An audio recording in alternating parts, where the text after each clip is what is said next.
Hi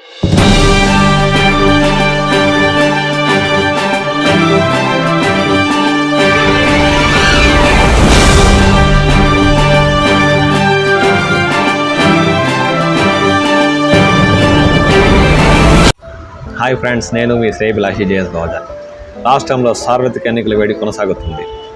గతంలో ఎన్నడూ లేని విధంగా ఈసారి పోలింగ్ శాతం చాలా మేరకు పెరిగింది.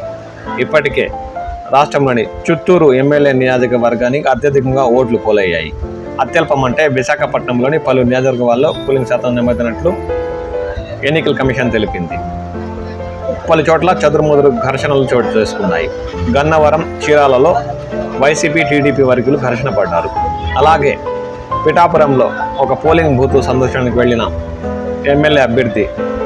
వైసీపీ ఎమ్మెల్యే అభ్యర్థి వంగ గీత ఒక ఓటరు ఎర్రకొండవాత కనిపించడంతో అతనిని బయటకు పంపేదానికి ఒప్పుకోలేదు. ఆ దృశ్యాలంటే మనం ఈ వీడియోలో చూద్దాం.